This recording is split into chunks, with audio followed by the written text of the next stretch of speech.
Ladies and gentlemen, all rise for the national anthem. Oh, good.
Welcome to the ALC Tournament 2022, sponsored by Jamerson Lewis Construction and Jamerson Building Supply. Founded in 1946, their legacy of building and development continues today with their participation in this event. Thank you for your commitment to building our community.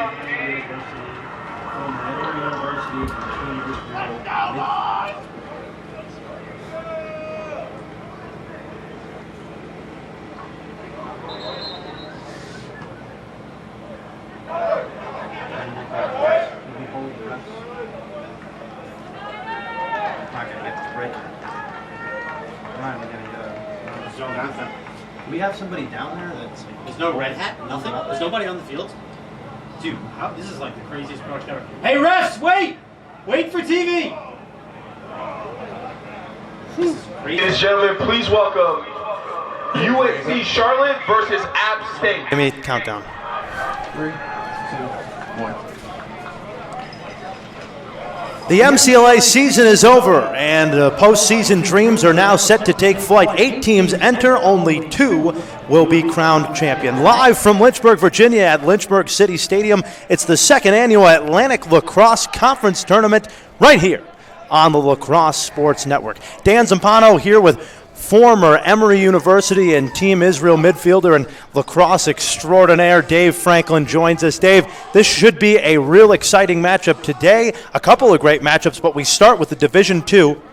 We start with the Division II matchup with UNC Charlotte and Appalachian State taking flight here. Yep, first semifinal game of the day. Charlotte and Appalachian State played each other 15 days ago. Charlotte, the top seed in the tournament, won that game 24-2. Charlotte came here with a full roster. Appalachian State is here with only 1 sub on the bench. They're a bit depleted, so likely going to see a little bit of a replay of the result 15 days ago. Big change for Charlotte today is they have a change in the goalkeeper as Tony Seaman will mind the net for the 49ers. A win by Mark Altman off the face as he took on Jack Eiswert there. Altman, one of the best face-off specialists in the country. The Charlotte team coming in at rank number 15 in the Division II MCLA poll. And also, Dave, this is actually the first Division II ALC tournament ever. So all these teams coming over from the SELC, the Division I tournament taking place last year in Lynchburg. This is the first time we get to see some new faces arise, a 9-1 Charlotte team, maybe even a national contender. Absolutely. 2022 is definitely exciting. We're back in full force from COVID. ALC Division II first tournament. Charlotte looking to get on the board early there. But, obviously everything going on here with the Atlantic Lacrosse Conference being a new emerger, taking a lot of teams from the SELC. Again, new division here in Division II in the first playoff game in the history of Division II ALC. Seeing one of the best players in the country, Nick Ferens, fire and score right away. Ferens is used to that. One of the nation's top points getter. In fact, he is the nation's top points getter at the Division II level. Gets on the board quickly. And you see the UNC Charlotte bench celebrating, rowing the boat. Nice first possession there for Charlotte. That's how you want to start the game. Move the ball around, back up the net, and then you get the ball in the stick of your top attackman, Nick Ferens. Fifth-year grad student, quarterback of the offense, takes it to the goal and stings the corner past Jack Nixon of Appalachian State. The 46th goal of the year here for Ferens is Altman with another very nifty face-off win, getting it out to the wing. And Charlotte, this is something that they do really well, is possess the ball long, and they are really strong at the attack position. That they are. Again, they usually play a little bit of a Canadian run-and-gun style. They like to get their offense going, but you have to imagine that they're going to modify that today. They're playing against an opponent that they beat by 22 goals less than a month ago. They're ultimately looking to win 2 games here today and punch a ticket to the national tournament, which would have to be an at-large bid, which means they need to win this tournament in convincing fashion. And a nice pass inside there to number 22, Connor Hudson. Altman on the would-have-been assist, just a little high, and now they'll take it back from behind the X position. It looks like Ferens handling it. Ferens coming inside toward the crease, now whips it around. App State trying to keep him at bay. Jack Nixon getting the start in goal today and could have, well, not quite the first turnover of the day, picked up there by Henry Hull. He goes right at the net and he scores, puts it through the wickets of Jack Nixon, and it's quickly 2-0 49ers. And it's just going to be that sort of day for Appalachian State.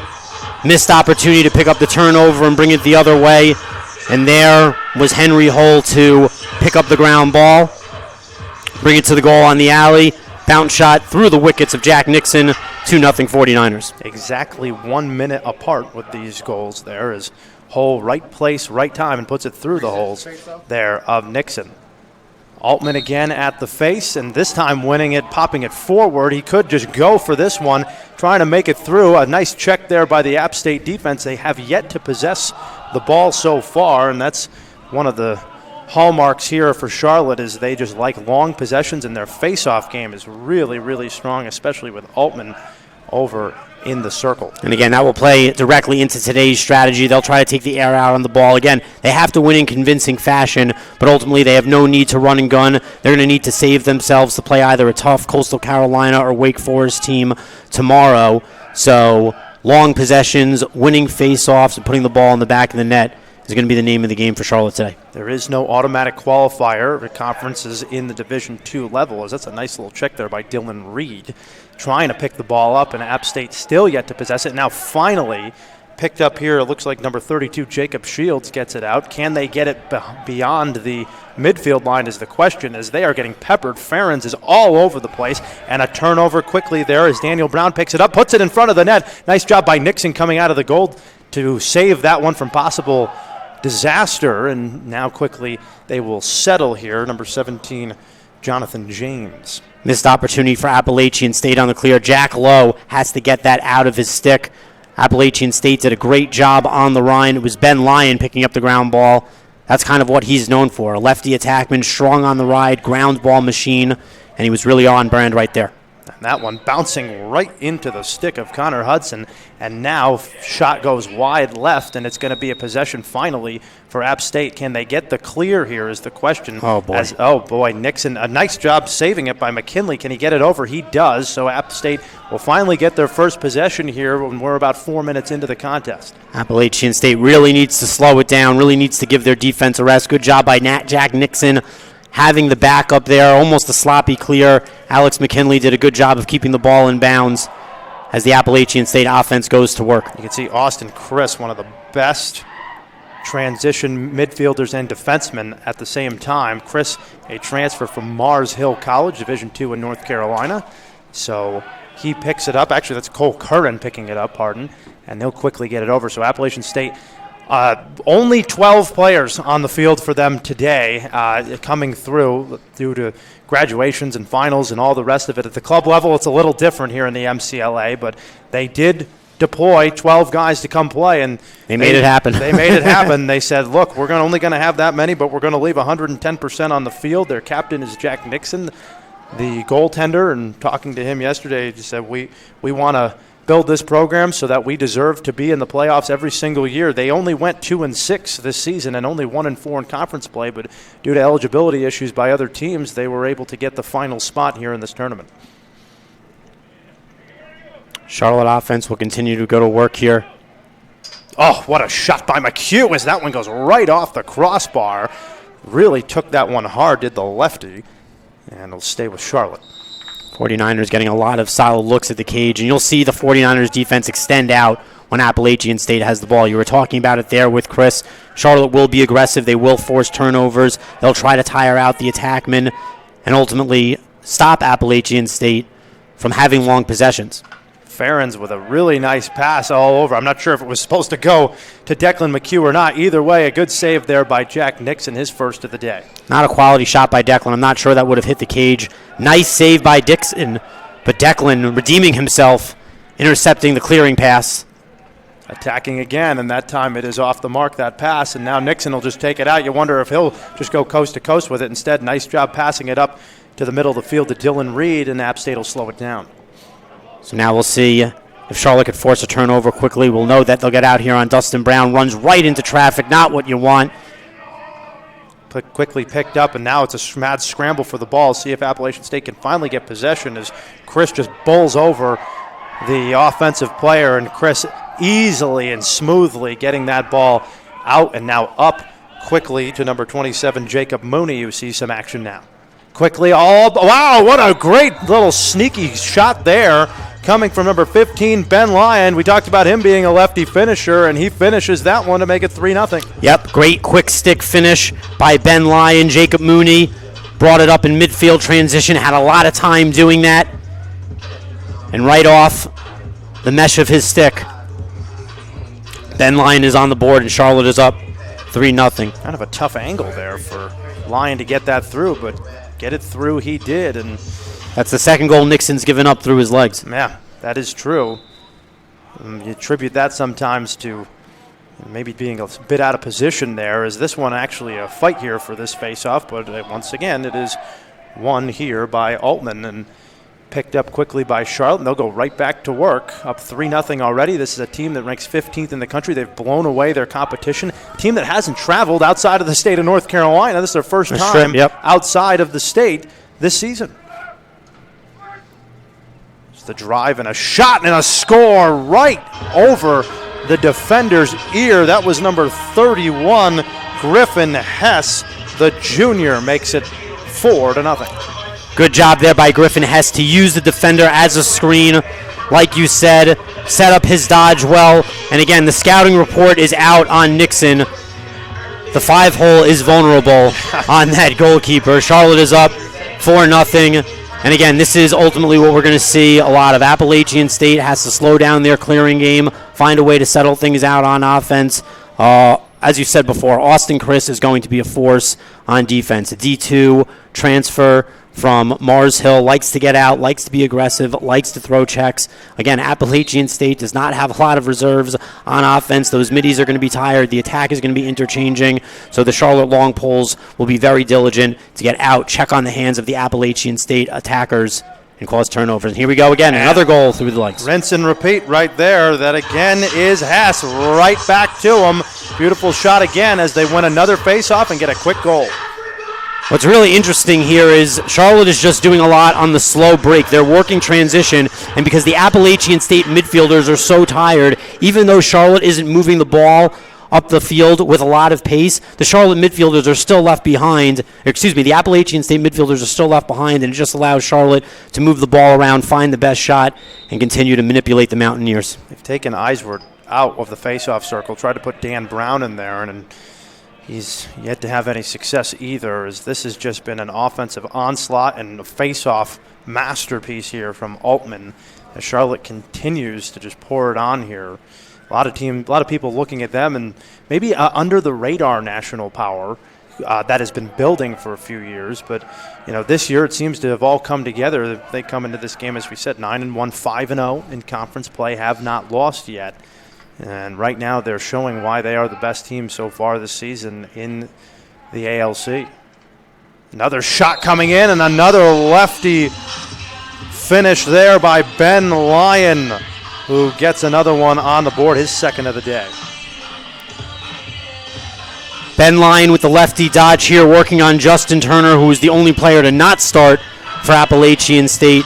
And it's just going to be a long day for Dixon. Good job there for Lyon to get topside. And you talk about how Charlotte is trying to build a national program in the season that they've had this year. And totally understanding we have a new conference. We're recovering from COVID, but the Charlotte 49ers, they've been building a good program for a long time, since I played against them in 2007 in the SELC. So they're trying to get to their first MCLA tournament, but in order to do that, as you said, they have to play outside the state. They have to travel more. They have to increase their level of competition. And they can do more of that. If they keep doing that, it's going to be hard to stop them, as right off the face, Altman to the leading points getter in the nation, Nick Ferens.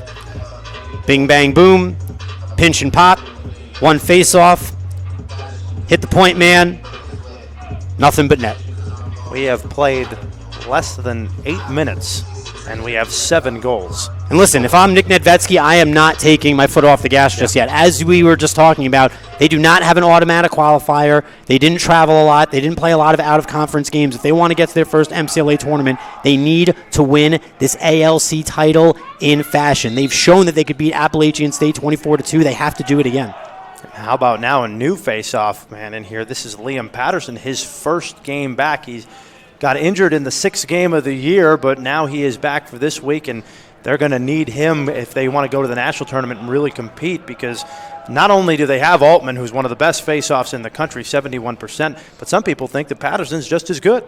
Patterson is strong, and ultimately you just can't rely on one face-off man if you want to compete at the national tournament. That's an Ironman situation, playing all those games in a short period of time. You need multiple face-off men. You need strength at that position. And Charlotte, again, does have the personnel to make it happen. App State now having it in their own zone here. Passing it off. This is Peyton Sowell. They're just trying to pass and catch a little bit just to get some touches in, and Sowell is quickly denied here. Sowell should have pulled the trigger there. I mean, that could have been a quality shot. Went in for the face dodge, slowed it down, and now the ball's on the turf. Again, Appalachian State needs to get touches. They need a possession. Charlotte's just going to force the issue here. Looks like they're just raking right now, trying to get anything going. Jacob Shields trying to get there, but quickly again, here comes Ferens. It's going to be a right hand this time. Tough angle shot that went wide, but nice job by Ferens following it up. It's going to be a 50-50 ball here. Is it black or is it white? And it goes out of bounds here on the end. The referee's signal. It'll stay with the 49ers. Looks like Jack Lowe kicked that out of bounds. Good job by Ben Lyon to keep it scrappy. Again, that's a big part of his game. I got to be honest, Charlotte isn't playing that well. They're playing down to Appalachian State a little bit. They're playing sloppy. Again, they're getting a lot of goals off of slow breaks, and if they assimilate that into that too much, it's going to be hard for them to turn the corner tomorrow against a better team. Up by a touchdown right now as Lyon is trying to just move off of picks, and now he'll go to the top. Short stick midfielder on him. They double him up. They go inside. Nice little shot there. Beautiful shot by Jacob Mooney, who just kind of turned and fired with a low shot that snuck through again, Nixon. Ben Lyon showing other elements of his game. Inverting here as a midfielder, going up against the short stick. Nice inside look to Mooney, the midfielder on the crease, who turns and goes low on Nixon. 8-0 49ers. Well, some may have expected that this may not be as close as possible, with the idea that Appalachian State only had 12 coming and that it was a 24-2 game earlier this season, but they did say that they wanted to come out and prove and play 110%. Right now it has just been all Charlotte, and App State has really struggled, especially they have yet to win a face-off yet, as Patterson takes a shot that goes off the crossbar, and they'll get another opportunity. Jack Nixon is definitely getting a little bit of help from the Nixon. iron, and Nixon's been doing a good job backing up those shots. Again, he is the heart and soul of this team. He's been doing a great job of backing up shots, getting Appalachian State possessions. He draws a penalty here, so this will get whistled down on the turnover, but can't ask this guy to do much more. Again, not very strong stopping shots that are going toward his ankles, but otherwise he is getting in front of the high shots. He's backing things up behind the cage. Again, Appalachian State is having a lot of issues possessing the ball and clearing out of their own end, and the only reason that they've gotten a few touches is because of Nixon. So didn't have a lot of help there running the ball up the field. Drew a penalty and a slash on the head, and now a crucial man up for Appalachian State. Again, they're going to need to give their defense a breather and try to find a quality shot on goal and hopefully find the score sheet. Nixon like you said, doing a real good job of backing that up, and it's the first real positive. He has to have one save on the day, but it's the first real positive play there that Appalachian State has got. So we'll see the man-up offense here for the Mountaineers and see if they can get anything going offensively. And you see UNC Charlotte just continues to extend. Again, usually when you're man down, you slump in a little bit. That's not what the 49ers are doing. No respect right now for that man-up defense, man-up offense. Is tried to skip pass it over there and just getting in front of it and trying to pick it up every time they have possession here. Still moving it along. There's a first shot of the day coming out of the stick of Max Euchster, who's their leading offensive player. Peter Sowell would back up there. Seaman went out of the cage and almost got to it. Here's Brown. Peppered again here. Euchster had it for a moment, but Chris is just so crafty and able to get that tough pass for him to grab as well. Ball is loose. Nobody from App State sees it, and a relaxed Chris will just shuffle it back into play. Wow, great. You talk about the hockey style of UNC Charlotte. Right there. It was showing Canadian as ever as they're quickly in transition shot. How about Nixon? There's a nice save for him off the stick of Austin Stewart. Almost got picked off on the outlet. Appalachian State was good to recover there, but yeah, nifty move by Aiden Chris. I think in a different game against different competition, he probably scoops up that ground ball and doesn't flick it so leisurely to the middle of the field, but heads up play by him in that respect. Looks like we have a stoppage by the official to get a player off the field here. It's going to go back to App State. We might have had too many men on the field for Charlotte. We're trying to get an explanation. Vesky trying to explain it. Looks like it's Austin Stewart on the sideline. Confused, but either way, App State will maintain possession here as we have about 3:42 left in the first quarter. Dan Zampano, Dave Franklin here with you on Lacrosse Sports Network all day long and all day tomorrow with the Division II ALC tournament taking place and the Division I tournament as well, as that is a shot that gets, I think that was blocked in front there. Peyton Sowell on the shot. They back it up again. Out now. Shields trying to work his way in, post up his defender, quickly out. He drew the couple of defenders, and a shot went right on net.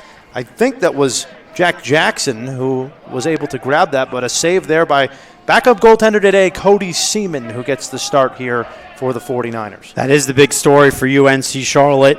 Noah Becker, the starting goalie, out with an injury, might be able to be in action tomorrow, but ultimately Cody Seaman and Noah Becker are both freshmen, and it is the belief of the 49ers program that they're equally as good at stopping the ball. Ultimately, Becker has the starting job because he's a little bit stronger in the clearing game, but we'll see if Seaman plays in tomorrow's championship game, highly assuming that the 49ers pull out this victory. And if not, what kind of performance Noah Becker will have. But a nice, good first save there by Seaman off the thigh. Seaman did get in the game last time against Appalachian State in that blowout. That one bounces right in the shot. And another save by Nixon, this time with the feet. It looked like a kick save and a beauty. Yeah, now Nixon is kind of developing. He's starting to move his stick on those low shots. Before, he was just trying to close his feet. And that time a quick pass, though, is just as we say it, it goes the other way. As that was Altman, the face-off man, getting another goal this year. That one wasn't through the legs. It was off the right side. But Altman staying on the field, wanting a little bit of glory, makes a nice little backdoor cut. Nick Ferentz finds him, hits him on a dart, and UNC Charlotte is up 9-0. I was going to say before, it was probably like 3 or 4 minutes ago, that if we ended the quarter, UNC Charlotte would still be on pace to score the 24 goals that they did 15 days ago, and now they're almost at double digits here in the first quarter. That's just the 6th goal of the year for Altman, as Patterson still in the face-off circle here, this time against Eiswort. It's probably the first goal Altman scored not off of a face-off fast break. More than likely. As Charlotte wins it again. Charlotte 9-0 in these face-offs. 10-0 in these face-offs so far. Altman last time out 19-4 on the faceoffs against Appalachian State. That one got deflected. Looks like it'll go back to Charlotte here. Ferens will handle. Good job by Jack Lowe. Again, he's going to have a long day guarding Nick Ferens, but he's doing what he can. Ferens moving. Shot. Tried to bounce it, and Nixon with his 4th save of the quarter, and now he's going to try and clear it out. Tough pass, though, as anticipated nicely by number 31, Griffin Hess. He'll pick it up. And another possession for Charlotte as we're coming up on the final minute of this first quarter. 9-0, Charlotte on top. I knew that Appalachian State was going to have a lot of trouble getting out of their own end, and probably weren't going to see a lot of success in the clearing game. Not really sure why Nixon popped that one out so quickly. He can afford to slow it down a little bit and try to find a better outlet. Ferens trying to take his defender wide up back towards the top of the box, and now coming back the other way. Tough pass there collected by Hess, and Hess couldn't get as good of a pass onto his teammate. Now quickly App State off on a fast break here. This is Daniel Brown getting it over. Shields, shot too high. That's not how you play the point position on a fast break. Shields needs to get that ball out of his stick. If he's going to shoot, he needs to make that decision faster. He still did have an extra man down low, and to be honest, that was a terrible shot. Sowell getting badgered by Chris. Man, Chris has just been an absolute all-star. He's not going to stop. Sowell almost giving up on that one. It's over the back anyway, and with 23 seconds, Charlotte can add to their lead. There's no question about it. Austin Chris is playing with the chip on his shoulder. Again, he's a great defender, and he's really going to try to put his stake in the ground today. Cause a lot of turnovers, throw a lot of checks. That's part of his mantra. But again, he's like a shark with blood in the water with his Appalachian State team and their 12-man roster, up 9 goals as we wrap up the first quarter here. 5 seconds left. We'll see if Charlotte even attempts a shot. Ferens is going to spin, fire, and that one, don't think Nixon got a piece of it, possibly did, but either way, it is 9-0 after the first quarter of play, as Charlotte has completely dominated this first part of the ALC tournament.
Let's just keep it going.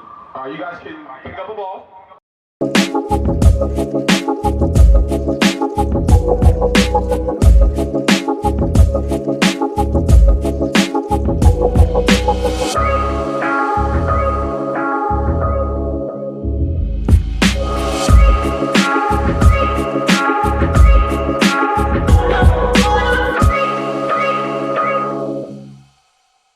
Sorry, that threw me out.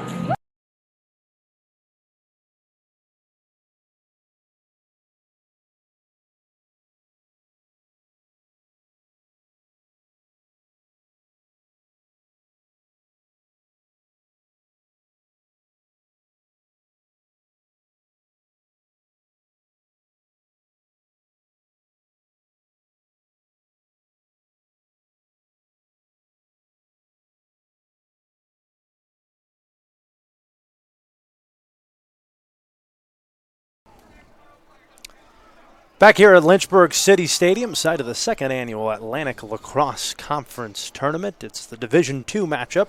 Dan Zampano, Dave Franklin along with you for the next couple of days or so. And Dave, that was a pounding in the first quarter. We saw Charlotte in the first matchup against Appalachian State outscore them 7-0 in the first quarter. They've topped that today, up 9-0. Honestly, I'm not surprised, and I think that they're going to try to top that 24 total that they had from a few weeks ago. We've talked about this. Charlotte ultimately has played an impressive slate. They've played 2 out-of-conference games, but as you mentioned, they hosted Stonehill and Central Connecticut State at home in North Carolina. The tournament and selection committee wants to see teams who are able to play well and travel out of state. So they're doing that for the first time today. And again, they've played this opponent, beaten them by 22 goals. So in order to punch the ticket to the next step and play in the national tournament, they have to show progression. And as sad as that is, it means that the 49ers are going to have to exploit this 12-man roster for Appalachian State and put up 25-plus goals today. So to best a 7-goal first quarter to 9 with what we're seeing today, I'm really not surprised, DZ. A good start for them, you would say, in terms of possibly getting that at-large bid to the MCLA tournament in Round Rock. I would say so. Again, it's ultimately going to revolve around them actually winning this tournament tomorrow and who they do that against and how they go about doing that. But again, in order to show the selection committee that they are for real, they are going to have to win this game big time. Addison DeLucia getting in as a LSM, winning that face-off here in the second quarter of play. DeLucia, get off, get on, or get on, get off type of guy here. Is quickly Charlotte going to regroup here. Charlotte, as we talked about, their last playoff appearance was in 2019 when they beat Charleston in the SELC tournament 16-5. They went on to lose in the next round in Northern Florida. It's not a team that has ever won a conference championship, I don't think, since they've been in the MCLA. That they have not. Looks like we have a change in net, by the way, just to account for that. Justin Turner now playing. Not sure what happened to Jack Dixon. Justin Turner is not a natural goalie, so this probably won't bode well for Appalachian State.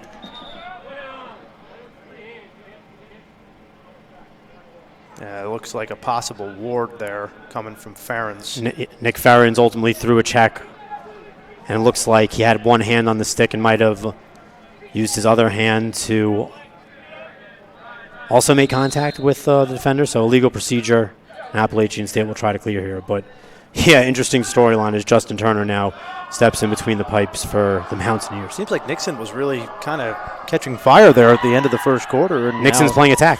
Oh, he is. There he is, right there. So, again, with just the 12 players that are here for Appalachian State, they said they were going to mix it up, but it looks like they want to get Nixon in on offense to possibly spark something in the goal-scoring department. Hopefully it doesn't spark more goals for UNC Charlotte while they have Justin Turner minding the cage. Here comes Chris again. Gets it right in the middle. Oh, a high pass. It's going to be a turnover there. A little bit of too much mustard on that one for Chris. You can afford to slow it down a little bit. A little nifty work here by McKinley, but it ends up in a turnover. Quickly moving down the field is Stewart. And now he'll back off, wait for reinforcements, and set the Charlotte offense up. They're not particularly a fast team, but they do like to really run their style of play. We talked about this with Nick Nowitzki. He has a real influence from the Canadian box lacrosse game. Like we said, in the fall, they actually didn't even play a fall schedule. They had a box league that they created at an indoor facility for their entire team during the fall, and that's where they learned those stick skills. Yep. Only need 5 guys on the floor in box. Split up the team into 4 different squads and did box lacrosse scrimmages to ultimately refine their stick skills, work on off-ball movement and picks. Good find there by Ferens, just couldn't pull the trigger there. Now they back it out. Hudson back to Stewart, and now they'll have to reset. And again, that Canadian style, it's hard-nosed, it's gritty, it's aggressive. There's a long shot lined up and fire sniped there by Declan McHugh. Absolute missile that came right onto the net, makes it 10-0. I don't think Justin Turner even saw it, to be honest with you. Take another look at it here. Neither did our cameraman. Goodness, what a shot. That was certainly a laser from number 9 in white. And again, just talking about that Canadian style on defense, you press out, you cause turnovers, you throw hard checks, you show no mercy, and then once you get that offensive possession, you slow it down a little bit, you try to work it off the weak side A lot of picks, a lot of off-ball movements. But again, you slow it down at first to kind of put the defense to sleep, and then you attack from there, find a good dodge matchup, cut off ball, and ultimately it could produce a lot of success if you have the right personnel to run an offense like that. Altman, another face-off victory. We saw DeLucia in there take a face-off before. DeLucia is actually 22 of 28 face-offs on the year, so he has a lot of success when they put him at the X there, but Charlotte has other guys who could face off for sure. Altman probably one of the best in D2 in the nation. No question about that. They've a plethora of guys, and they've had a plethora of goal scorers as well, as Ben Lyon completes the hat trick today for the 49ers. McHugh to Lyon. Lyon scored 3 goals. I think that they've all been bounce shots. There's the skip pass from McHugh. Lyon, quick release. He knows what he's going up against in net. Justin Turner, not a natural keeper. You just see from his stance that he's not confident down there, and a confident left-handed shooter like Ben Lyon is going to capitalize on that every time. He might be on pace for a career day. They sacrificed the goaltending for the offensive play, but they haven't been able to possess it offensively. Did we get a face-off win for Appalachian State? We're close. DeLucia was the one in there, and I believe it's Brown, but no. DeLucia ultimately wins it, tries to get it off to Ferens. Nobody can possess the ball here. Finally raked up for a moment and now collected by Charlotte's number 22, Connor Hudson. Hudson's been a little bit quiet today. You could ultimately expect to see him find the score sheet soon. Missed opportunity there by Appalachian State on the face-off to Lucia.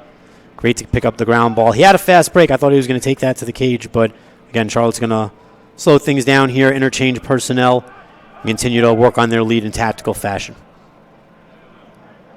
They will squeeze it out here with Ben Lyon. Charlotte very good at moving off the ball. Good long skip pass. Shot right to the low corner there by Connor Hudson. You wanted a goal from him. You got it. Right on target. There's that man, number 22. Ben Lyon really catching fire here. Does a good job. Gets to X. Changes position. Changes hands. No look. Skip pass. And there it was, Connor Hudson to score his first goal of the game and put Charlotte up 12-0. Ben Lyon's career high in points is 5. He has never had more than 4 goals in a game, and he's only had 2 assists once in his career. That was earlier in the year against Stonehill. So I believe he's currently at 3-2, so I believe he's tied his career high with 5 points. He's 2 goals away from having a career high in that department.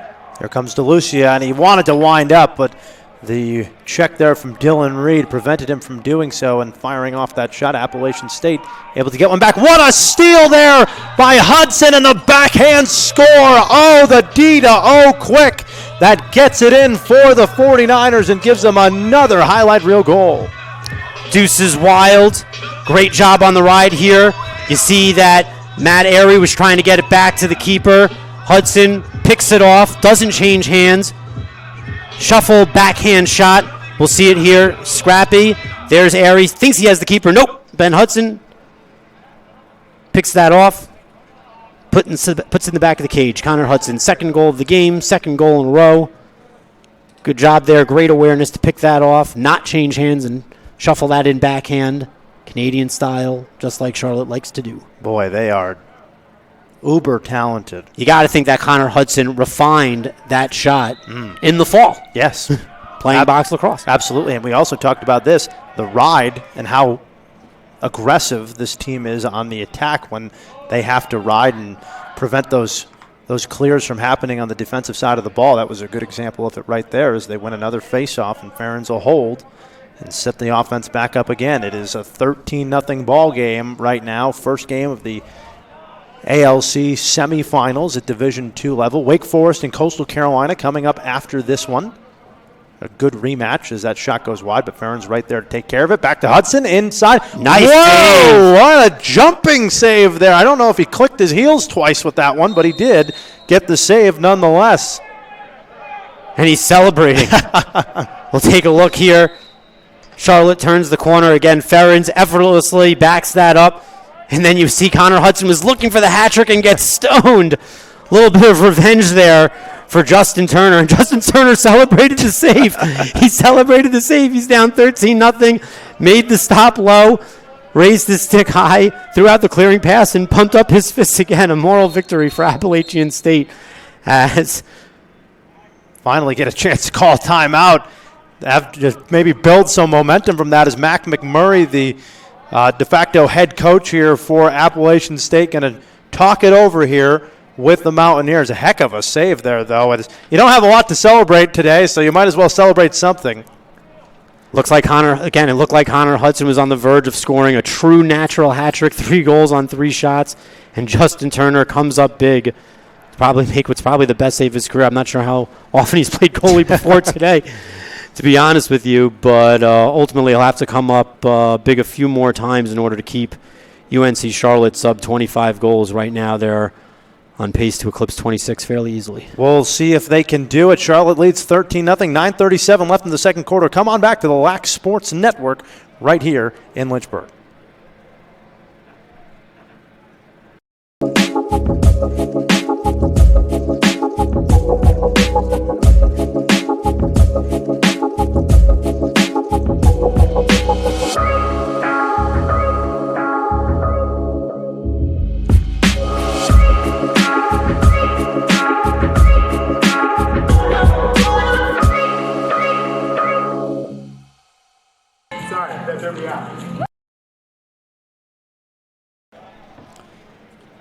Back here in Lynchburg, 9:37 remaining in the first half. It has been all Charlotte, 13-0, but Appalachian State with a big-time save there by Justin Turner, going to try and capitalize on it as Austin Chris is getting back down here. A shot on net, saved by Cody Seaman, his first of the day. Let's get some action in there. There's a shot taken by Jacob Shields, the two-way midfielder. The only player, Shields, from that 2018 playoff team. That was the last time App State was in the playoffs. Fifth-year senior, one of the oldest on the field, is now some defenders getting in on offense here. This is Henry Dow, one of the captains. And he'll retreat back to his post. Charlotte will get possession once again. Part of that Canadian style. It does allow a long stick, close defensemen and midfielders to cross the 50-yard line and work in the transition game when necessary. For those that don't know, Dave, what does the Canadian style entail? Yeah, we were kind of talking about it a little bit earlier. The Canadian style revolves around aggressive defense and aggressive riding. You just never take the pressure off the other team when they have the ball. And then offensively, it revolves around working the weak side of the field, a lot of off-ball picks. And a lot of shots like that. Close to that is Declan McHugh with a monster shot again, is able to score his second of the day. Declan McHugh's last goal was a time and room shot. This time he shows a little bit of his dodging ability. Fires one low past Justin Turner. 14-0 49ers, 8:25 left in the half.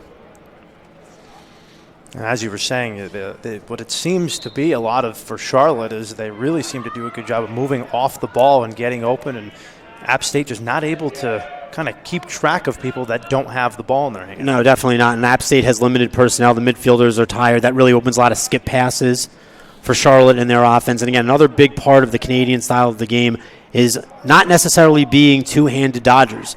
Being dominant toward your strong hand, attacking where you can, and kind of like we saw with Connor Hudson before, being creative, shuffle passes, going across your body, and another goal by Altman. Altman again lining up from point-blank range right at the top of the key. And a nice little pass there. He just collects from Henry Hull to make it a 15-0 game. Henry Hull initiates the dodge, steps back. Altman standing at the top. Fires low. Second goal of the game for Altman. You got to think that Altman's trying to make a statement and maybe be player of the tournament. Wants to go above 90% at the face-off X. Find the score sheet again. Probably one of the best face-off men in all of Division II nationally. Certainly an All-American candidate. Probably one of the most versatile players in the country. And probably showing that he is a candidate for ALC D2 MVP. But he's going to have a lot of competition with that high-powered attack of his.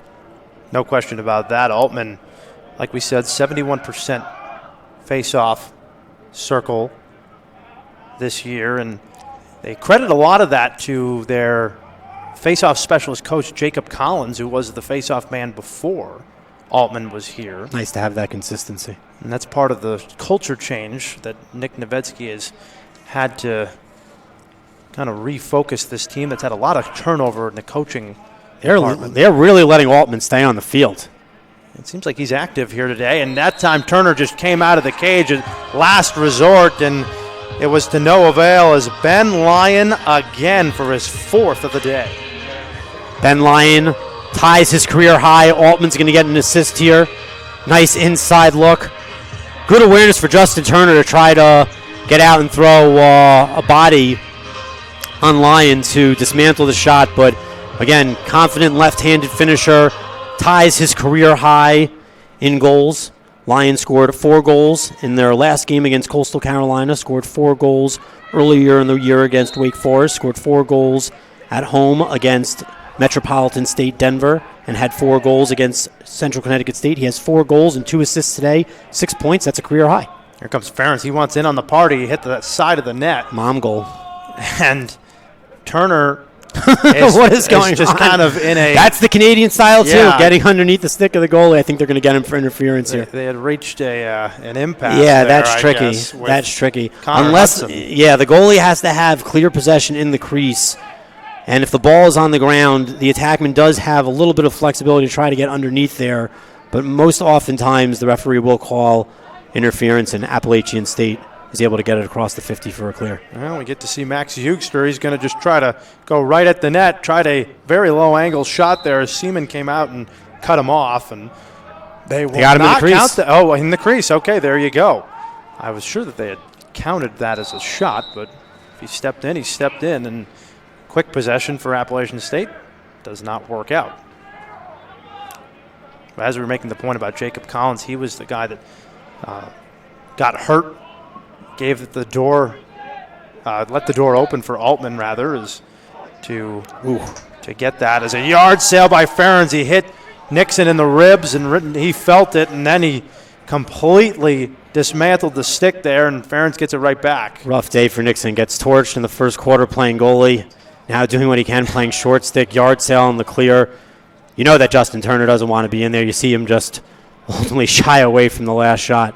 This is just getting worse and worse for the Mountaineers. See if Ferentz can add to it. Ferentz, like we said, leading points getter, getting into today, 45 goals and 38 assists so far this season.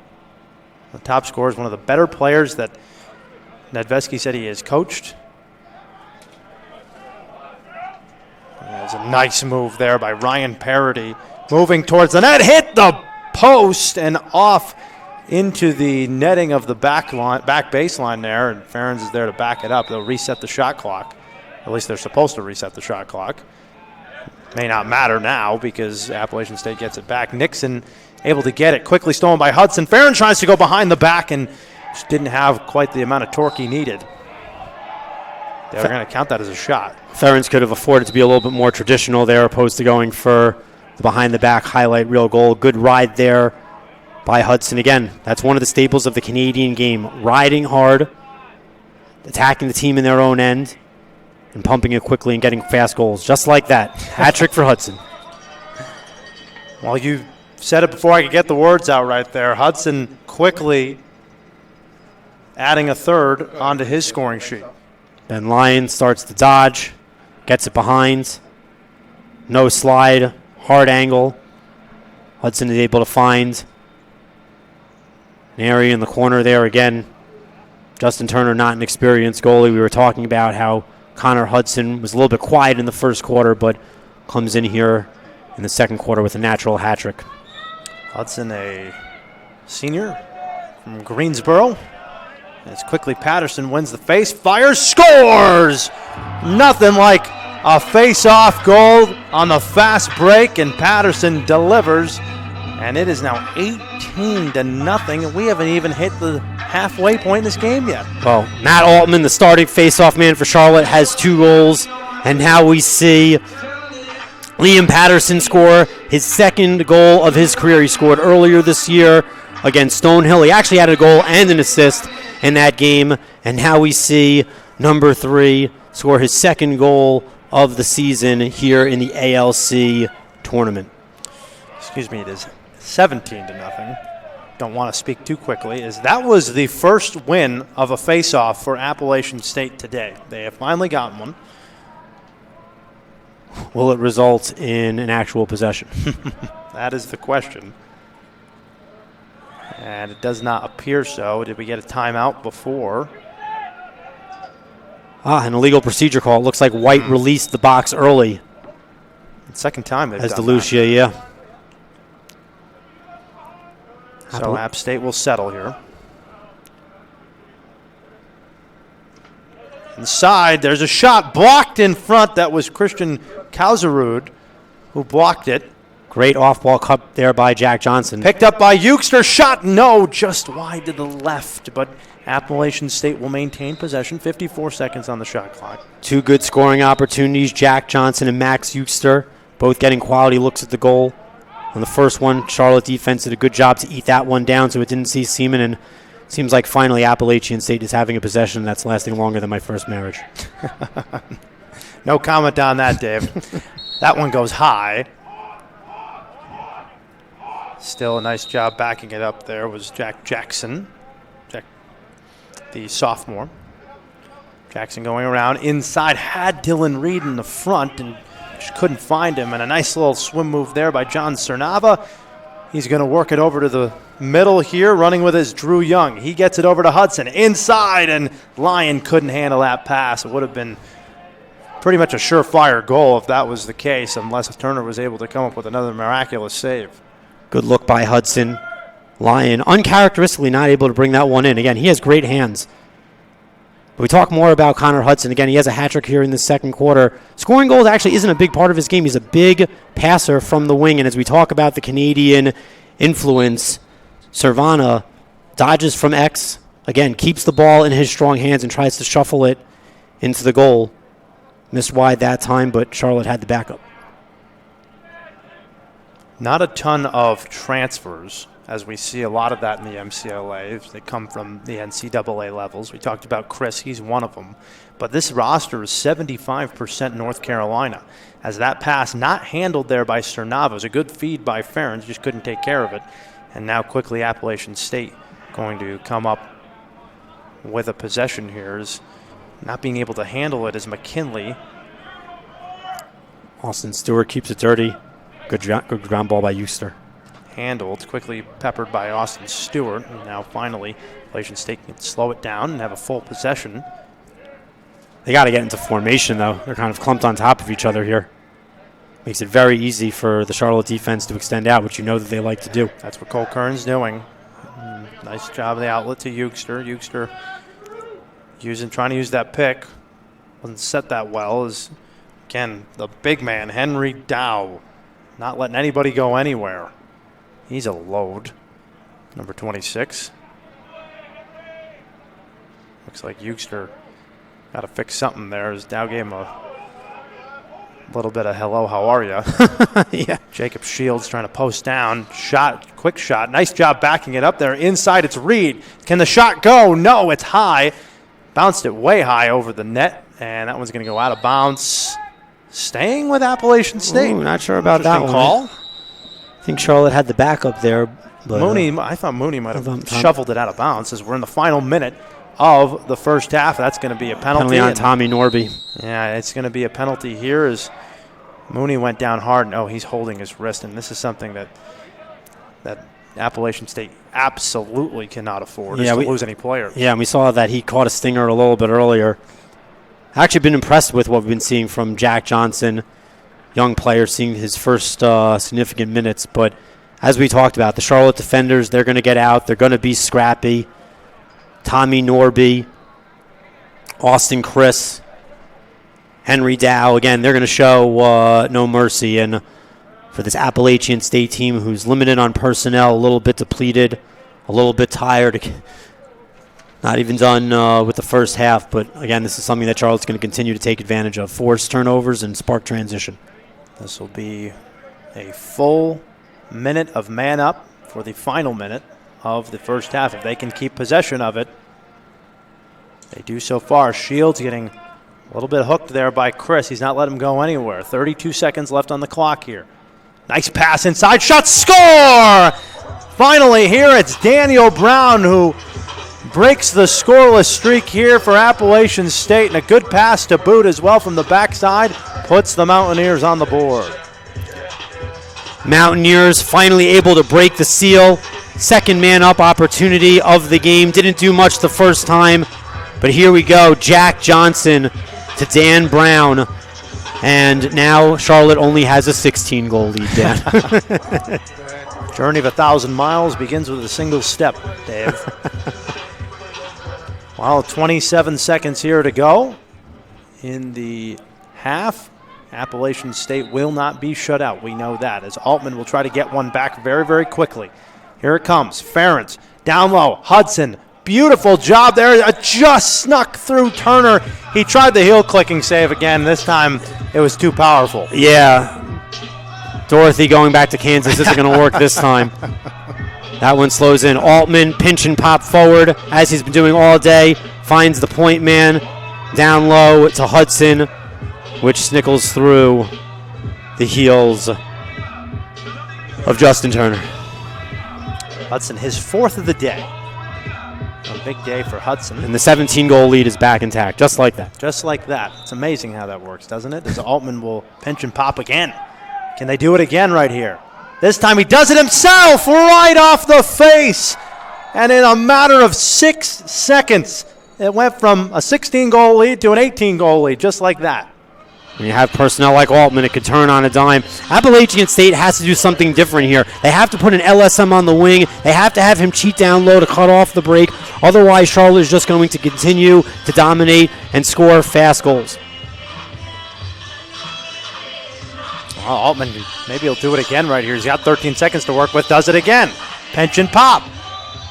Opportunity. Does he do it for the third time? And that time, Dylan Reed had enough. Dylan Reed did a good job of cutting off the break there. I just don't understand why they're not doing it with a pole. Well, it looks like they only have 2 out there on the field. 2 available. 3 out there on the field, excuse me. Well, that is it, Dave. I don't know what you say about a 19-1 game, except for one word, and that's domination. Yep. Nice to see Appalachian State show a little bit of life at the end. Jack Johnson, a young attackman, seeing his first significance of the season, threw a really nice dart to Dan Brown to get the Mountaineers on the board. But otherwise, Charlotte is playing on brand. The defense is aggressive. The attack is riding hard. The midfield is letting the offense settle in and do what they want to do. Everybody is contributing. They're taking the pressure off of Seaman. And again, Charlotte has to do a lot of work. They really can't coast at all this weekend if they want to get an at-large bid to the MCLA tournament. Connor Hudson with 4 goals in that first half, along with Ben Lyon. He is the leading goal scorer as well, and a great half from Altman. Altman dominating at the face-off circle. It's 19-1. Charlotte on top here at halftime at the ALC tournament. We'll be right back right here on the Lacrosse Sports Network.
As a former camper and now current player, I just want to help pour into these kids and just share some of my experience and knowledge about the game in order to help these kids reach their full potential and ultimately take their game to the next level.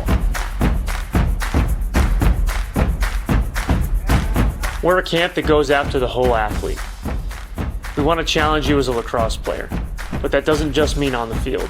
It means socially, spiritually, and mentally just as much as it does physically.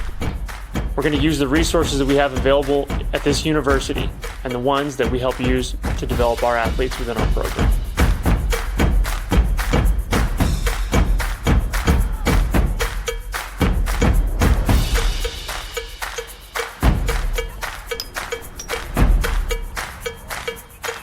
Registration is now open, so join us here in Lynchburg and develop yourself as a whole athlete.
As a former camper and now current player, I just want to help pour into these kids and just share some of my experience and knowledge about the game in order to help these kids reach their full potential and ultimately take their game to the next level. We're a camp that goes after the whole athlete. We want to challenge you as a lacrosse player, but that doesn't just mean on the field. It means socially, spiritually, and mentally just as much as it does physically. We're going to use the resources that we have available at this university and the ones that we help use to develop our athletes within our program.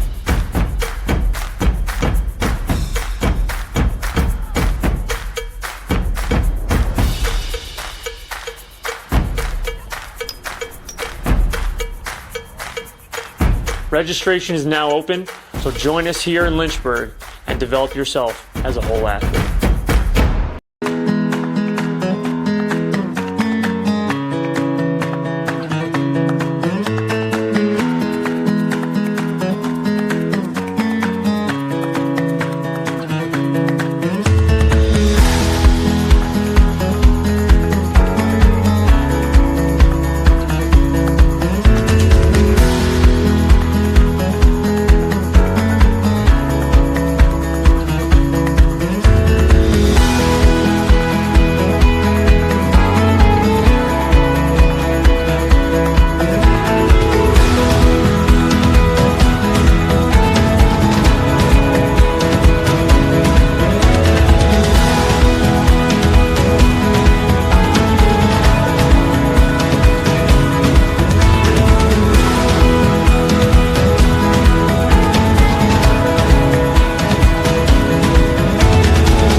As a former camper and now current player, I just want to help pour into these kids and just share some of my experience and knowledge about the game in order to help these kids reach their full potential and ultimately take their game to the next level. We're a camp that goes after the whole athlete. We want to challenge you as a lacrosse player, but that doesn't just mean on the field. It means socially, spiritually, and mentally just as much as it does physically. We're going to use the resources that we have available at this university and the ones that we help use to develop our athletes within our program.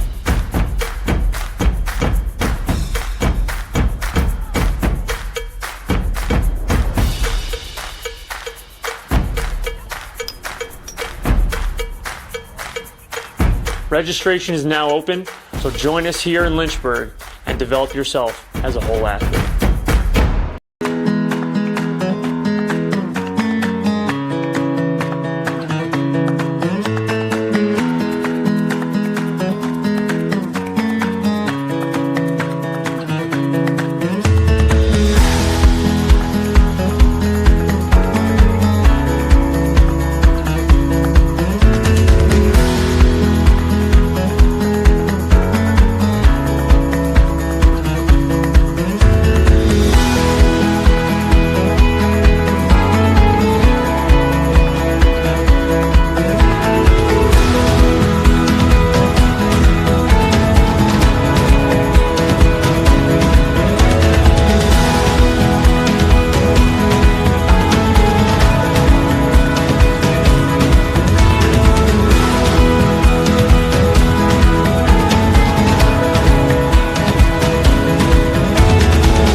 Back here in Lynchburg, Virginia, site of the Atlantic Lacrosse Conference Tournament in the first semifinal game here of the Division II tournament. Dan Zampano, Dave Franklin here with you. Dave, Charlotte, the number one seed in this tournament, has showed why they're the number one seed, showed why they should be a national contender for the MCLA tournament in a couple of weeks in Round Rock, Texas. A 19-1 thumping so far against Appalachian State. That's pretty much how they needed to come out. Again, they beat Appalachian State 24-2. No less than 15 days ago. They're trying to vie for an at-large bid to the national tournament, the first one that they'd receive in program history. So winning this tournament in dominant fashion is ultimately what they are going to need to do. They're pacing nicely. They should have 24 goals by the 7-minute mark of this third quarter. They could go a little bit deeper into their bench, utilize more personnel, but again, they really can't afford to coast. They really should continue to take advantage of Appalachian State and their depleted roster today and ultimately save enough in the tank to have a convincing win in tomorrow's championship game where they'll face either Wake Forest or Coastal Carolina. Yeah, that'll be the game coming up after this. Face-off time at 12:30 p.m. Coastal Carolina and Wake Forest in our second semifinal. Then we'll have the Division I semifinal. Liberty and Clemson, the rematch again of last year's ALC championship game and a rematch from an overtime game that was a barn burner in Lynchburg just a few months ago, and wrap it up at 5:30 with Virginia Tech and Pittsburgh in the second semifinal at Division I. It's all weekend long here in Lynchburg. It's a penalty coming up on Appalachian State to start this second half. Turner again in net here for the Mountaineers as he took out Nixon after one quarter of play. Here's McHugh trying to fire inside, and now finally we'll get, maybe not yet. Well, I spoke too soon, didn't I? Now we'll have it as the penalty will be enforced. The penalty is on Nixon, who's played goalie, attack, and midfield today. In there on a defensive midfield stat, he'll get called for a hold. Some more personnel changes as Justin Shields, who was playing short stick midfield earlier, is now playing with a long stick. Charlotte has a chance to score their 20th goal of the game with a man-up opportunity here. See if they can get that. Up 19-1. Farron's, the leading points getter in the nation, has been adding to it easily. He almost added to another point there with the assist, but that was Turner who was able to get the save there. Another save for Appalachian State, and it was off of a Charlotte player that pass deflected, which is... Yeah, John Servant is going to want that one back. At this point, I just think that Justin Turner is making saves by accident. He's jumping at the ball. Again, the Canadian style of play also revolves around looking to the inside and, again, getting quick releases off of your shots. I think that Charlotte could afford to slow things down a little bit in those scenarios, throw a fake on Turner. Shouldn't be hard to deke him out of his pants and then score an easy goal. That was a rocket shot on there by Maxie Eugster, who was just trying to line one up from way Possession outside. shot. Yep, absolutely. They get it right back. Jackson work it up to Reed.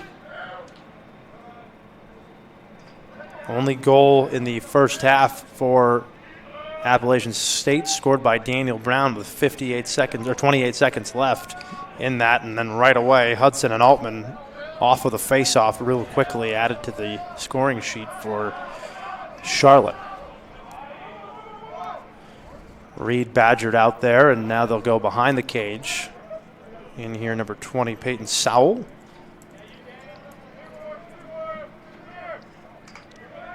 Longest maybe possession here of the day here for Appalachian State. It's the shot clock under now 15 seconds here.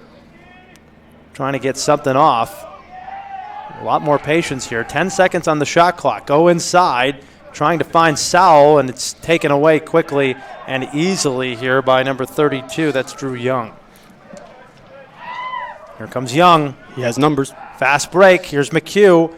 Easy shot for the lefty. He's proven today that he can really whip it, and he does it again there, Declan McHugh. Well, we have a full personnel change at close defense for Charlotte, who did a great job on that man down.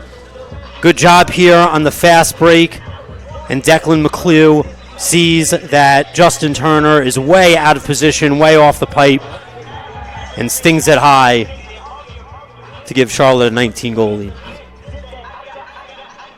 A lot of changes on defense, as we were talking about before. We now see number 7, Beck Reed, step in there with Craig Bowman, as well as Will Vitola. Nice for Charlotte to be able to give some of their top defenders a rest, as you expect probably to see a little bit more of a competitive game tomorrow for them, as unless some type of miracle happens here, down up 20-1. Coastal Carolina and Wake Forest. Wake Forest was actually the preseason favorite in the Atlantic Lacrosse Conference, and Charlotte took that to heart pretty aggressively, as Coach Nedvesky had told us earlier this week. They said we really took a challenge to shut people up, and we understand we're the new kids on the block, but the idea that we were not as good as Wake Forest didn't sit well with us. And going into that game, I think they proved their point when they played them earlier this year. Cody Diatoro now steps in and attack for Charlotte. So again, you see the 49ers start to expand their roster a little bit now, give their starters a rest, and prepare for tomorrow. See some new faces and young faces. Charlotte expanding that roster here as Bradley Bass steps on the field as well. Yep. Here is Griffin Hess. Somebody lost That's a head Turner. to the stick there. Yeah, Turner's going to have to leave. There. Yeah, he's going to have to leave the field now. Can't pick that stick up. He's going to have to get a new stick or sub out. Charlotte has a man up. McHugh trying to find inside is the. Oh, it looks like did the shot clock go off? Looked like it did. Guess so. Shot clock violation. First one we've seen today. Appalachian State hasn't had possession long enough to have a shot clock violation, and Charlotte was having no problem getting him off. Well, now without Let's get that stick off the field. Well, the stick is still on the field. Without a stick, are they down to 11 players? That's what it looks like. The stick is still on the field. The stick is on the field. The referee, number 62, should really attend to that. As now we have a penalty coming up here. The stick has now become debris. As it looks like Nixon is sitting on the bench now here. You know, with a 19-goal lead as we get deeper into the second half, you want to make sure that everybody leaves here healthy. You want to make sure that all these guys for Charlotte are able to suit up tomorrow. You want to make sure that Appalachian State is in a position to have a safe ride home and not have to make any stops at the hospital. Again, hard to play a lacrosse game with only 12 guys. And, again, when you're going up against a competitive team with a full roster that's trying to make a statement in the postseason. Could get chippy. Well, we'll find out here. As Appalachian State, it's really for them, they kind of talked about it. If we have the legs to be able to stick in this game, as that one was, well, I thought it might have been kept in, but I guess not. As it's going to go back over to Charlotte to the frustration of Max Eugster, but now it'll come back out, and Henry Dow going to handle it here. Charlotte, you just want to minimize stupid mistakes. You want to be 100% on the clear. You don't want to give up any easy goals. Again, the one goal that you gave up was on a man-down opportunity. That's almost, something that you would expect half the time. You don't want to give up any even strength goals. Nice skip there on the clear to quickly get it upfield. Get it upfield they do. Looking for McHugh there for a second. Cody Diatorio in here today, right now at the Exposition. Farron's not playing right now. Hudson out. Altman, haven't seen him, so looks like their best players will. Altman likely shouldn't play the rest of the game. He should rest. Right. I think that at this point, DeLucio and Liam Patterson, who has a goal in this game, could handle the workload there. I think you tell number 14 to take his helmet off, grab some water, and get ready for the championship. Patterson, like we said, his first game back off of injury, as McHugh lines one up. My goodness, that thing came out hot and again hit the crossbar. McHugh has an absolute bazooka. Again, he scored a goal earlier that Justin Turner didn't even see, and as you said, I don't think our cameraman saw it either. There's a save by Turner. Didn't matter because land in the crease. Looked like it was in the crease. That was Jacob Mooney, but yeah, insert weapon of choice here from Declan McHugh. I mean, he really can shoot. Flamethrower, bazooka, sniper rifle. It is powerful. Jack Lowe crossing the 50-yard line. And a long pole shot there.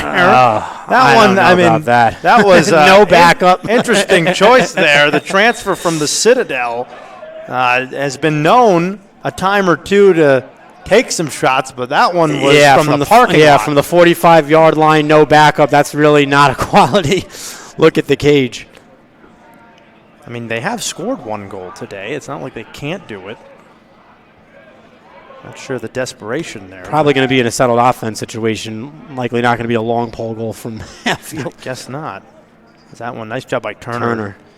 Knocking down that pass. And the ref finally gets that stick off the field. It was an obstruction the entire time. It was really a safety issue.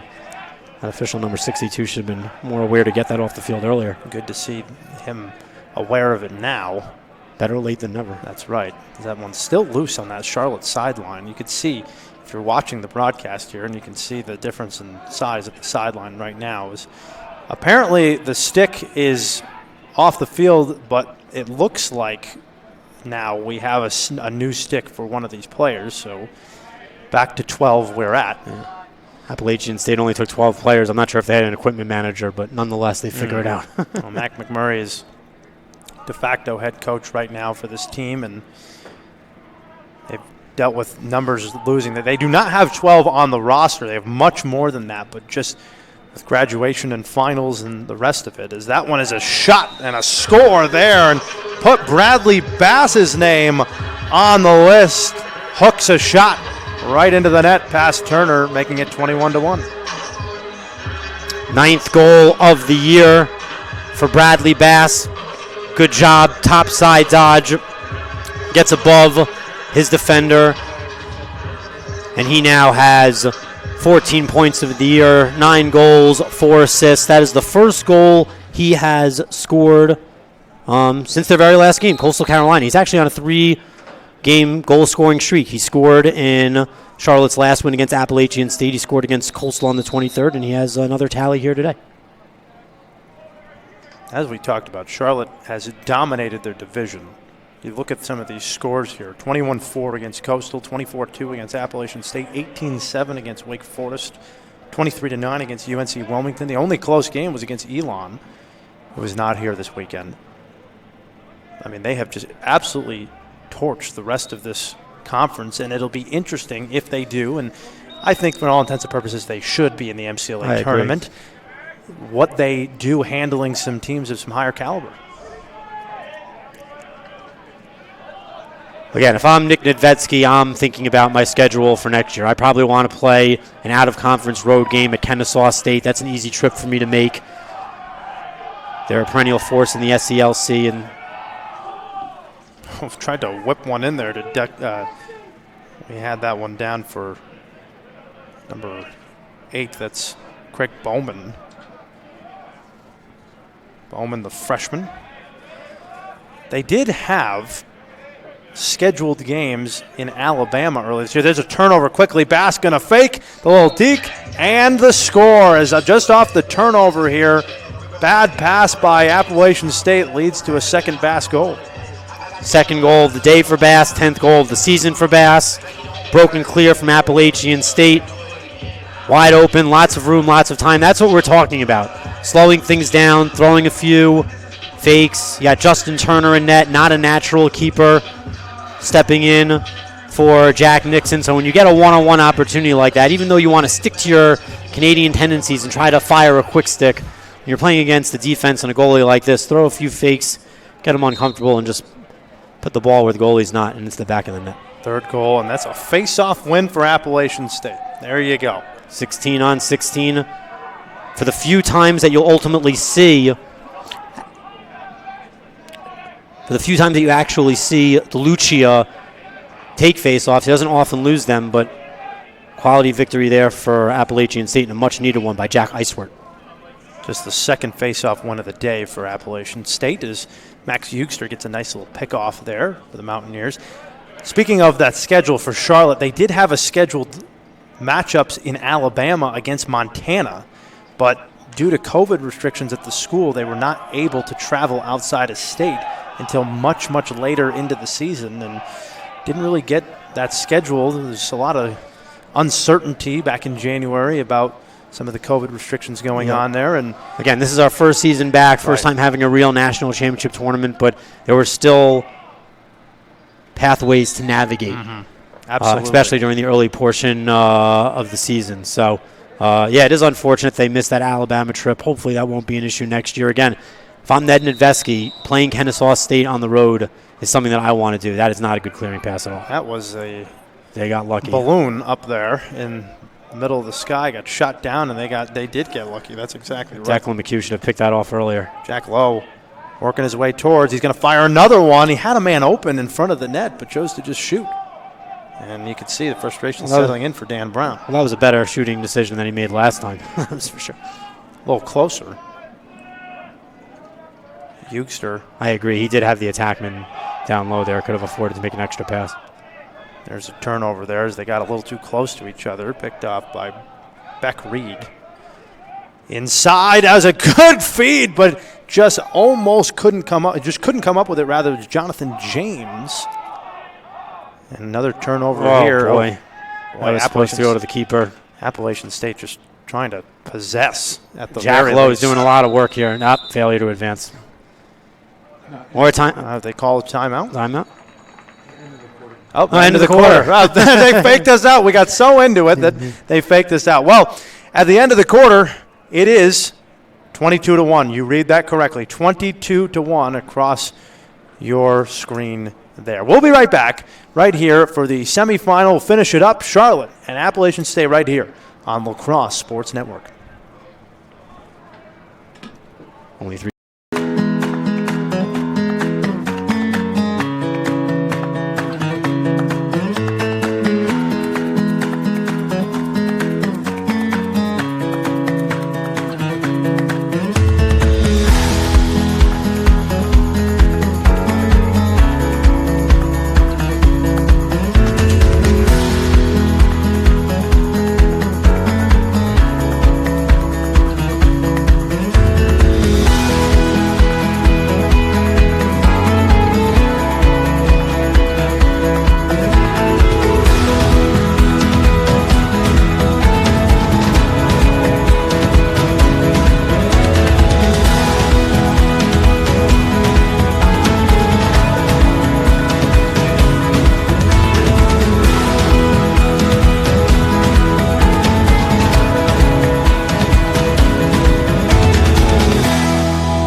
Back here in Lynchburg, Virginia, some of the promotionals going on as we begin the fourth quarter. Charlotte up 22-1 on Appalachian State. Dave, rest of the schedule should be a lot more competitive, I think, this afternoon. Coastal Carolina and Wake Forest coming up, and then those great Division I games. Absolutely. Really excited for the Division I slate that we have.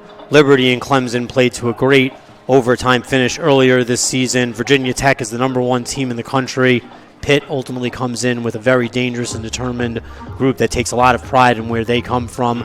They've been a threat at the national level many times in years past, so we're certainly in for an exciting day of lacrosse. Yeah, that 3 o'clock game, a lot of people have circled. #5 Liberty versus #7 Clemson. Should be a lot of fun with that. And that's a rematch of last year's inaugural ALC championship game, so lots of firepower going on in that one. Lots of firepower in this one just from one side. 22-1. Charlotte on top of App State right now as we go to the fourth. And you talked about Charlotte having to make a statement. They're trying to get above that 24-goal threshold. We thought they might go to 30 in the first half. So. Yeah, they've slowed things down. Totally different personnel here. Cole Warnick now takes the face-off for UNC Charlotte. So not Altman, not Griffin, not Lucia, but now a new member of the cast. And, again, Charlotte should still aspire to eclipse 24 goals and be plus 22 in the margin for today. But, again, they'll take their starters out and slow things down. And now we see Jack Nixon play close defense. So I think this kid has played every position today. He played goalie. He played attack. We saw him play short stick midfield. He actually took a penalty before. And now number 21 in black is playing defense. Shall we say a jack of all trades? Jack of all trades, master of none. He actually is a usually pretty good goalie, but again, just being relied on to do a lot of different things here. He's a real leader of this program, a senior, and ultimately got his squad to the playoffs and doing what he can to make it a respectable showing. Nixon only playing goaltender because they didn't have anybody else to play and stepped into that role and has just done everything for this team at the club level. They have team presidents. He is the team president of this team, and it has just been a clear leader getting things on the field. And he said today, hey, we got 12 guys, but we're going to play as hard as we possibly can. Doesn't matter how many people we have out there. As Ferens with a shot, and that's a nice save there by Turner. Threw it right at him. And he gets it right back. There you go. They're playing a little ping pong here. Looks like we have a legal procedure. I think, what are we going to have? I think we have clear interference. I think that we are going to have Connor Hudson for obstructing the goalie on the clear. Oh, yep, it's a rare one clear for Appalachian. Yep. When you're the attackman, you cannot obstruct the goalie's clearing attempt as he is in the crease. Here comes App State Nice again, and pick-off. that's just a great pickoff there. That was number 50, Harrison Simpson, getting in here. A former Bishop McGuinness star out down in Raleigh. This game's getting sloppy. Balls on the turf, going back and forth. No real possessions to speak of. Again, Charlotte did put their top offensive unit back in there. Tony Seaman will spark the clear from the bottom. Only 3 goals in that third quarter. Simpson will get it now, and you can see he seems to be one of these guys that gets the bench fired up, gets it over to Ferens. He could have one more. He gets it. It's Hudson. Shot, score! There's another one for Connor Hudson. That is goal number 5 for number 22. Harrison Simpson gets the hockey assist. Number 50, the senior defenseman, burrows the ball up the field, gets it to the point. Nick Ferens, nice and patient, ultimately started to show that he was going to take a jump shot, but fired it down low to Connor Hudson, who gets on the board yet again. Have to be impressed by these points getters here. They are just dominant. Hudson, as we talked about, he's second in the ALC in points coming into this day today. Really talked about his great vision of passing, but he has been a goal scorer today, and it's been Ferens who's done more of the passing and the assists today than anybody else. That's right. Well, yeah, number 10 is really the quarterback of the offense, kind of like Eli Manning, pun intended, with you had to do that. number on is what I did. I know you're a Pats fan. He has gotten the better of you. But, yeah, Ferens is the quarterback and pretty much does everything, and it usually is Connor Hudson who's the distributor. But today he's been the beneficiary of good ball movement and a lot of solid inside looks. Ferens today only with only with 2 goals, but he has 3 assists today. So very silent 5 points, yeah. Like a silent assassin. You would think that we were looking forward to really seeing him, but he's just been efficient. As there's another turnover coming here. This is going to be Ryan Parody. Tacked the ball up the field. Yep, he's got room. There it is. Oh, they tried to go the tic-tac-toe route there. Tried to get it to Bass one more time, did Jacob Mooney, and pass was batted down. Now App State just trying to get possession of it here as Mooney is the one who comes out with it. Another strong ride by the 49ers, who now have that second attack unit back in. Number 44, Bass, looking for that hat trick. And that one tried to find inside there to Jonathan Nephew. Did not happen, and now they're just going to move the ball around. It's just, you can see the skill level of at least the passing and catching level is much, much better. It's just a fact than Appalachian State is right now. Is Charlotte just trying to be more consistent, trying to show the world that they are underrated national power. Should be considered dangerous in the MCLA tournament. That's the goal for Nick Nedvesky's program.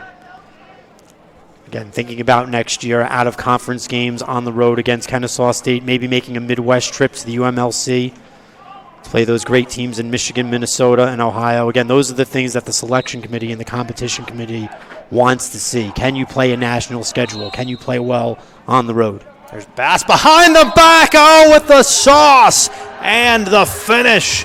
Takes a little punishment, but it doesn't matter. He'll take that one. How to do a hat trick. That was a beautiful, beautiful shot there by Bass. Jacob Mooney picks up the ball behind the net. Eyes up. Quick restart. And Bass gets the hat trick with fashion. The sophomore from Parkwood High School in Waxhaw, North Carolina, getting some quality minutes here to close out this semifinal matchup in the Atlantic Lacrosse Conference. And the Charlotte 49ers now have matched the 24 goals that they scored against Appalachian State 15 days ago. They have a 23-goal margin. Liam comes back in there at face-off X. Bass again with a shot. I think I've traveled to Waxhaw, North Carolina. What that place is like out there. Can't even begin to imagine what. I want to know what's out in Waxhaw. I don't know what that shot was, but he's got a Waxhaw of a shot. Maybe that's what we'll call Declan McHugh's. Yeah, Declan now on the Waxhaw. He's got the Waxhaw going. It's incredible. Well, Nick Nedvesky, he was, as there's a shot coming inside. I don't know how Turner. No idea how that didn't go in. Cody Diatorio again. That should be. There you go. So that's clearing interference again. That was really good recognition by Turner. He got the call once. He saw it again. He was in the crease. He saw that an attackman was riding too close. He forces the contact, and it's a free clear for Appalachian State. Cody Diatoro should have been more aware there. Got great hair. Should have been more aware.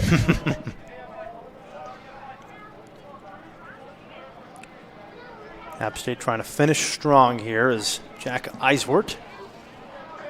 Going to work his way inside, and he is going nowhere so far. Eiswert and Jack Lowe. That was Dan Brown. 15 and 16 is hard to see on those jerseys. Right, that is Dan Brown. Excuse me. Got to get a better number font next year. Lowe Vitola. That'll come with the new jerseys hopefully next season, huh? Hopefully more players to wear them. Yeah. There's a turnover here. He's trying to cross that midfield line. And losing it is Shields. Good job there by Craig Bowman to ride that one down. Appalachian State ultimately continue to possess. Lowe with a tough pass, and that one's going to get away from Peyton Sowell. Now it's a 3-on-1 possession chance here, and oh, look at this. Coming right through is Owen Schaefer to get that away. Appalachian State had 3-on-1, and they couldn't get possession of it. Schaefer, can he finally get possession of it? He's the guy that started this. They kicked this one all the way down the field, and a shot that goes from Jacob Mooney is blocked in front, and now Mooney finally just possesses it, and they're going to give it back to Appalachian State here on a foul. Loose ball pick on a moving screen on Charlotte. Nixon will pick this one up on the clear. And that one will go out of bounds. Oh, he saved it. Good awareness there by Dylan Reed. Reed with a nice play there. Now Appalachian State can settle. 6 minutes left in this first semifinal, 24-1. Again, Dan Zampano, Dave Franklin with you. Coming up after this one, Coastal Carolina and Wake Forest in a rematch of what was an incredible game earlier this season. One goal win for the Demon Deacons. Cole Curran typically plays long stick midfield, now brings it up with a shorty. It's inside. Can we have a long pole goal? It is somewhere under the Dorsey save. There it is again. The red slippers come up big. Beautiful. Kept Toto from crossing over as that one goes out of bounds as well. Charlotte will keep it. That was the shot coming on by the long stick Owen Schaefer again. Cole Curran continues to operate with the short stick. Again, we talk about that Canadian style and the way that they utilize their fall season to play box lacrosse. That's why a guy like Cole Curran could be interchangeable between long stick and short stick midi. Here comes a long shot, and I don't even think Turner even looked at it. Turner's just making saves by accident, let's be honest. That is incredible. He's clicking his heels, he's closing his eyes, he's stepping away. He turned his head he turned his head and it just went right in his stick. Sometimes you'd rather be lucky than good.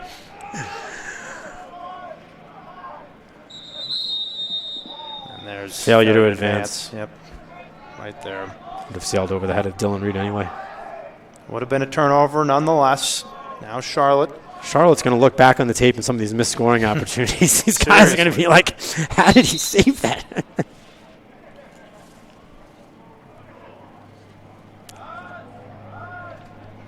Like you said, a lot different of a lineup now in than we had previously had. Has got a little bit of time there in the beginning for those first liners of the fourth quarter. Ferens is out, Hudson's out, Lyons out, McHugh's out, Servana's out. Bass ain't out. Bass is going to go for number 4 here.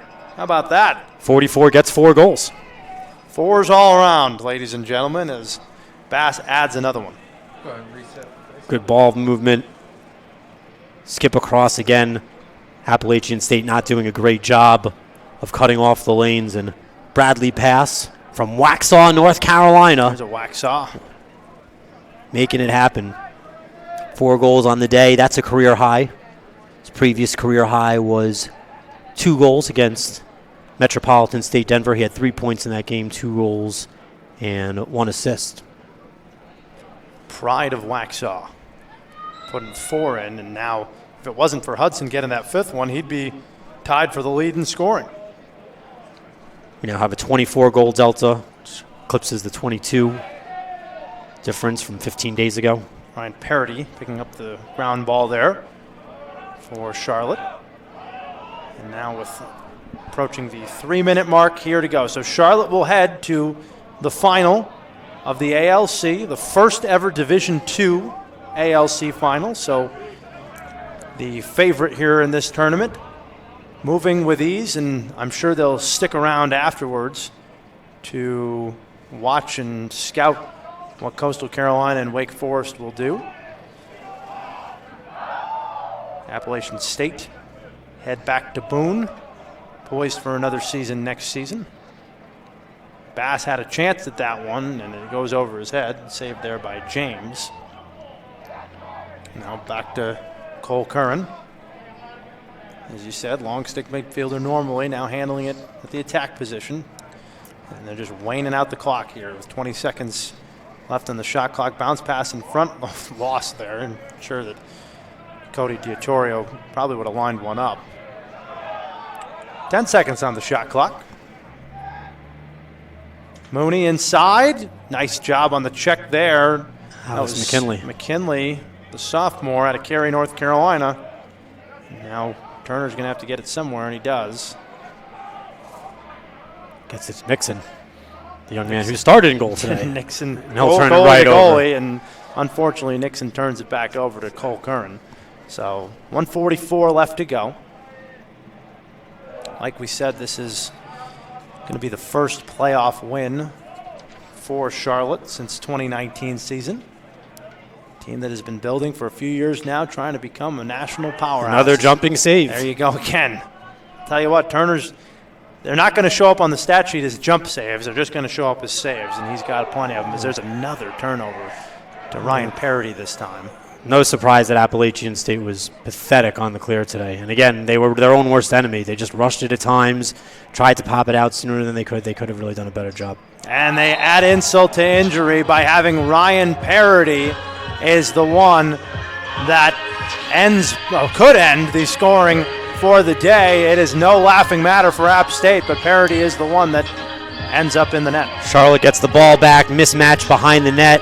Ryan Parody lines up his dodge and scores his third goal of the season. He scored earlier this year against Stonehill, and then his second goal of the year was actually against Appalachian State in that 24-2 blowout on April 15th. So he gets on the board again, running clock, 30 seconds left. UNC Charlotte up by 25 goals.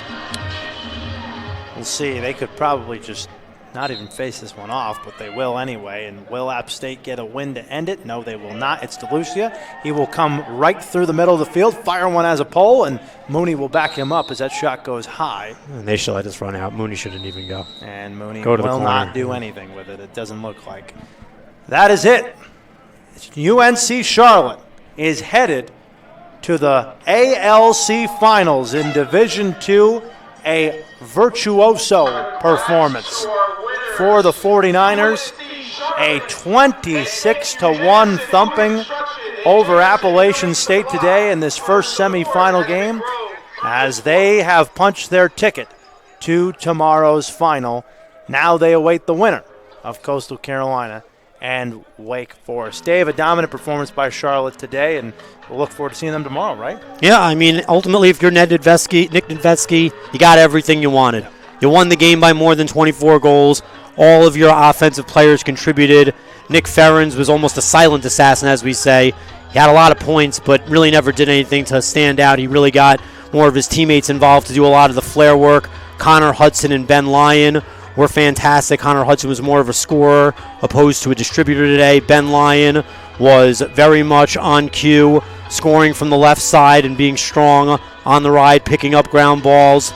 The midfield play was good. Altman was an absolute star at the face-off X, as was Liam Patterson and Addison DeLucia when he had an opportunity to go into the stripes. So ultimately going to be a very much different story for UNC Charlotte tomorrow as they face either Wake Forest or Coastal Carolina, hoping to win their first conference championship and hopefully looking to steal an at-large bid to the MCLA Division II National Tournament in Round Rock, Texas. We'll see how they do against the winner of that game. That game coming up at 12:30 p.m., just about 50 minutes from now. We will sign off for now. We will be back later. For Dave Franklin, I am Dan Zampano. The final score, Charlotte 26, Appalachian State 1 in the first semifinal game of the Division II ALC tournament. We'll be back at 12:30 with Coastal Carolina and Wake Forest right here on the Lacrosse Sports Network.